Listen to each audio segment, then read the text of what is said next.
Picture yourself as a new 7th grade student heading into your first class of the day, Earth Science. You've got a new outfit, a new haircut, and some new earrings, and you're searching around the room for the perfect spot to sit. After you sit down, the teacher introduces herself, and she says to you, "In this class, there's only going to be one question on the test, and today, I'm going to tell you that question. Recently, a natural disaster has hit your town, and it's going to be up to you and a group of students to figure out what type of earthquake hit, how you're going to inform the citizens of what has happened, and how to help prepare your town to withstand another earthquake of this magnitude or higher." As you walk out of the classroom, you look to the other students and you think, did the teacher just tell us the question that's going to be on the test? Isn't that cheating if we already know the question? But what the students don't understand is they're going to be wrestling with this question for weeks. And the secret is that the teacher doesn't expect them to just find an answer, but instead create one. Because I believe that if we can present learning opportunities like this, we can create moonshot thinkers who are confidently operating in beta, and we can change the world. Now, if you know me and you follow me, you know that I also spend a lot of time learning about, presenting on, and keeping up with Google. And one of the latest innovations that I've seen Google launch is something called Google Knows Beta, where smelling is believing.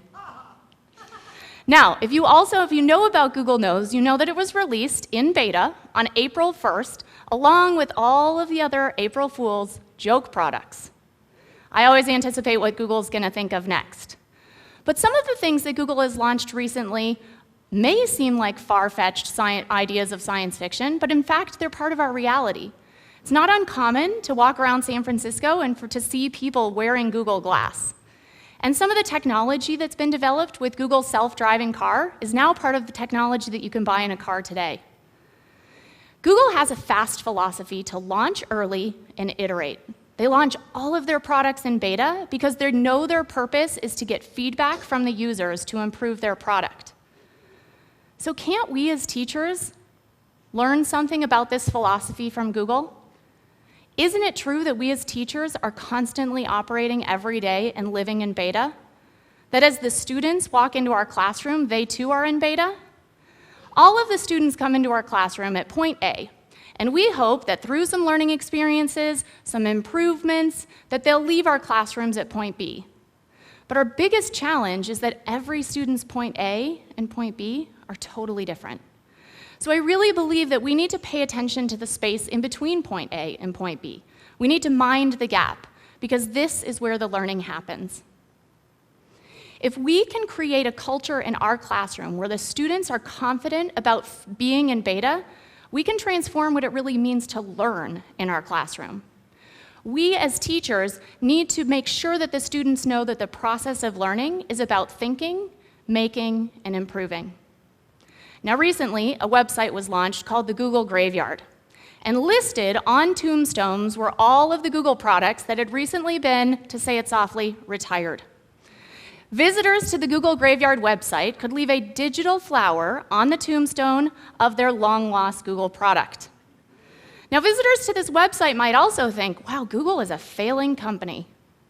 But in fact, Google knows down to its core that it's just operating in beta, that it's launching all of its products and getting feedback from its users in order to improve what it has as their products.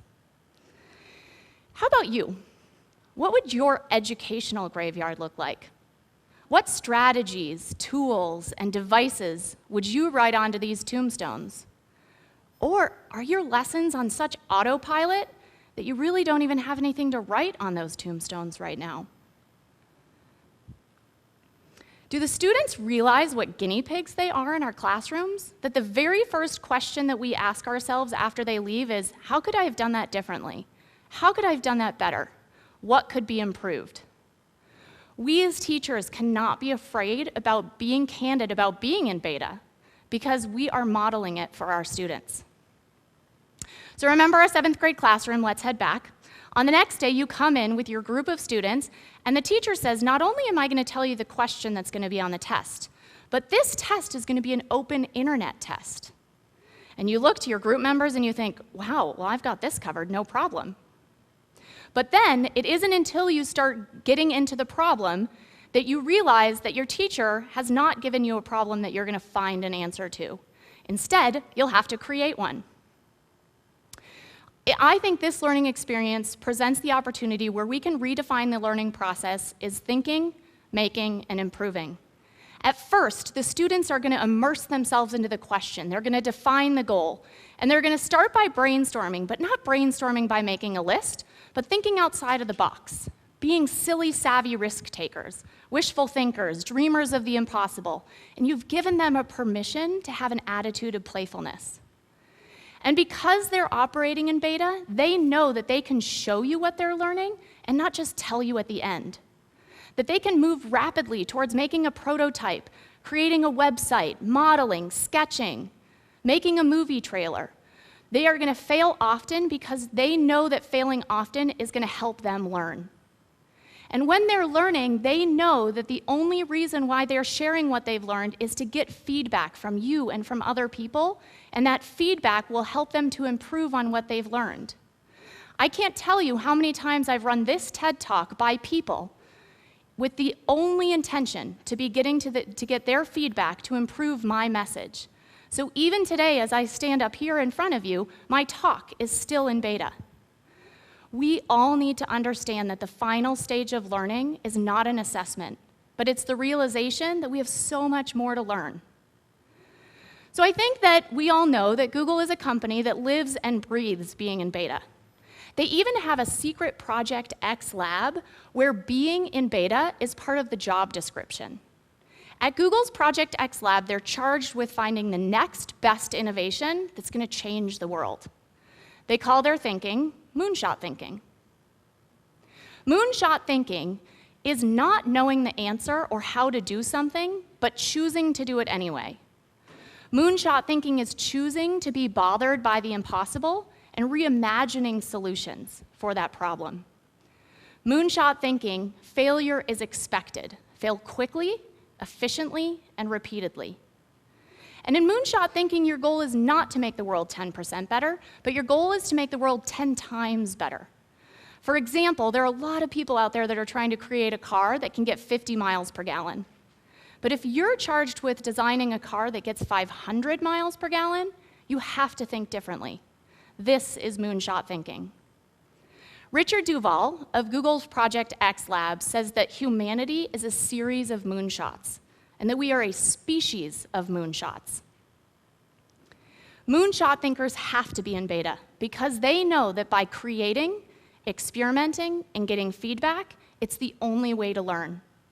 So the most recent Project X moonshot is something called Project Loon. Project Loon is creating weather balloons that are going to fly above the Earth in the stratosphere and provide internet connectivity to the world. Now, what's really fascinating about Project Loon is that when they started creating these weather balloon vehicles, they started naming them after the letters in the alphabet, starting with A. So the first weather balloon that they made was started with A, was albatross, the second B, bluebird, C, crane, and so on. And this one that they finally launched over New Zealand that sort of worked for the first time was called ibis, meaning it was the 9th iteration of the weather balloon vehicles. Moonshot thinkers have to live in beta. So my thought is this: if we can create moonshot thinkers that are confidently operating in beta, we can change the world. We can create moonshot thinkers by providing learning opportunities which we redefine learning as a process of thinking, creating, and improving. Our first task is to turn the worksheet over because there's a blank side on the back that's eager to be used. To give our students a 20% passion project where they get to create the questions. They get to tell you what they want to learn, how they want to change the world. Start telling the students the questions that are going to be on the end and on the test, and see how the questions that you ask change. And commit to open internet tests, where the students aren't going to be finding an answer, but instead creating one. Be about permissionless innovation. Because with a culture of moonshot thinkers, confidently operating in lifelong beta, I can't wait to see what you do next. Thank you.